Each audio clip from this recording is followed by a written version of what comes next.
మరి నువ్వేం చేస్తున్నావురా? నీ వీడియోలకు వ్యూవర్షిప్ తగ్గిందని చెప్పి ఈ సంవత్సరంలో ఏ కంటెంట్ లేదు పట్టుకుందామని చెప్పి మరి నువ్వు ఈ కంటెంట్ పట్టుకుంటలేదా? మంచి అనే ముసుగుతోటి ఎవరికో స్త్రీల హక్కుల గురించి పోరాడేటోన్ లాగా పీకుడు లాగా భూమికి 3 జానాలు ఉండవు. వచ్చి రోజు నువ్వేం మాట్లాడుతున్నావురా? నీ ఉద్దేశం ఏమున్నదిరా? మరి ఏడ కనబడితే ఆడ పీక నరకాలి.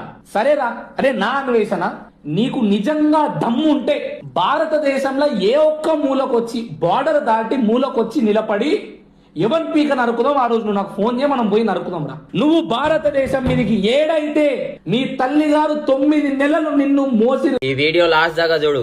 నా అన్వేషణ ఎంత దొంగలంజాకుడు కంటే హిందువులను టార్గెట్ చేసిండు. ఏమంటుండో ఈయనని. హిందూ ఆడపిల్లలు, క్రిస్టియన్ ఆడపిల్లలు, ముస్లిం ఆడపిల్లలు, చిన్న పిల్లలు, ముస్లిం మామూలు చీరలు కట్టుకున్న వాళ్ళు, పద్ధతిగా ఉన్న వాళ్ళ మీద రేపు చేస్తున్నారు. ఎవరు చేస్తున్నారు? ఈ హిందువులు. కనిపించిన ప్రతి అమ్మాయిని కామంతో చూసే నువ్వు, పోయిన ప్రతి దేశంలో అమ్మాయిలతో వండుకునే నువ్వు రేపుల గురించి మాట్లాడుతున్నావు, హిందువుల గురించి మాట్లాడుతున్నావు. ప్రాబ్లం ఇక్కడ అమ్మాయిలు. నాకైతే ప్రాబ్లం లేదు. వాళ్ళు ఎలా ఉన్నా నేను చూసి ఆ మగవాడిగా ఆనందిస్తాను. నువ్వు చూస్తావు, అమ్మాయి చీర కట్టుకున్నా చూస్తావు, బికినీ వేసుకున్నా చూస్తావు, అసలు ఏం వేసుకోకున్నాడు చూస్తావు, చూసి ఆనందిస్తావు. నీలాంటోళ్ళు, నీలాంటి మృగాలు అట్లా చూస్తారు, చూసి ఆనందిస్తారు అని చెప్పేసి వాళ్ళకి మంచి బట్టలు వేసుకోమని మేము చెప్తాం.